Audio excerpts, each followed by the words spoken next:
네, 보신 것처럼 이재용 부회장의 항소심에선 여러 변수가 생겼죠. 법조팀 기자와 따져보겠습니다.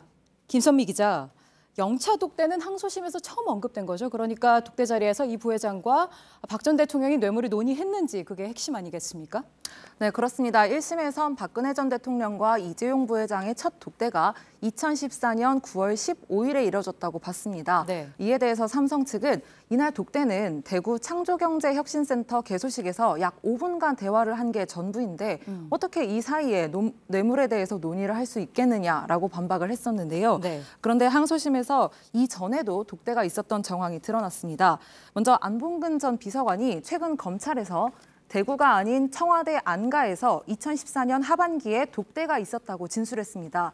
이후 9월 12일에 이미 두 사람이 만난 정황이 속속 드러났습니다. 네. 영차 독대 하루 전날에는 안종범 전 수석의 휴대전화에서 삼성 참고자료, 말씀자료라는 파일을 다운로드한 기록이 나왔습니다. 네. 그리고 독대 당일에는 박 전 대통령이 청와대 안가에서 3시간가량 머물렀다는 출입 기록도 이를 뒷받침했습니다. 하지만 이재용 부회장은 제가 그걸 기억 못하면 치매라면서 독대 자체를 부인했습니다. 네, 그리고 법원이 특검팀에 정유라 승마 지원에 적용할 혐의를 바꾸는 게 어떻겠느냐 했는데 특검이 실제로 바꾸기도 했고요.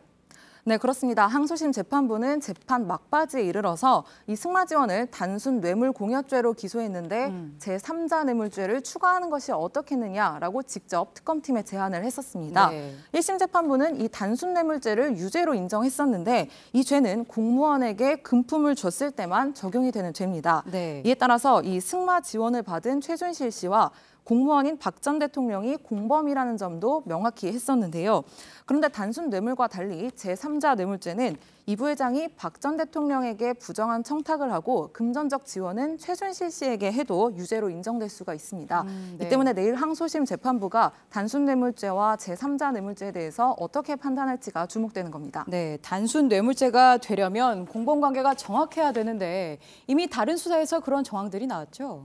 그렇습니다. 박 전 대통령이 국정원 특수활동비를 수수한 혐의로 추가로 재판에 넘겨지면서 이 받았던 돈 중에 일부가 최순실 씨가 운영했던 의상실에 흘러들어간 정황이 드러났었습니다. 네. 이런 점들이 두 사람이 경제적 공동체에 가까운 관계라는 점과 동시에 공범임을 보여주는 정황이라고 할 수 있습니다.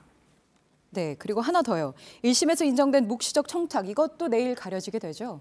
그렇습니다. 1심 재판부는 이재용 부회장의 포괄적 현안에 대해서 묵시적 청탁이 있었다라고 판단을 했었습니다. 네. 즉, 이 부회장이 삼성 계열사 합병을 포함해서 본인이 경영권을 승계하는 데 필요한 정부의 지원을 받았고 최순실 씨 측이 이 부회장으로부터 거액의 승마 지원 등을 받았다는 건데요. 이것이 박 전 대통령과 이 부회장의 독대를 통해서 2심 전심식으로 이뤄졌다고 본 겁니다. 네. 이런 판단이 내일도 유지될지 주목됩니다. 네, 내일 선고 지켜보도록 하죠. 김선미 기자였습니다.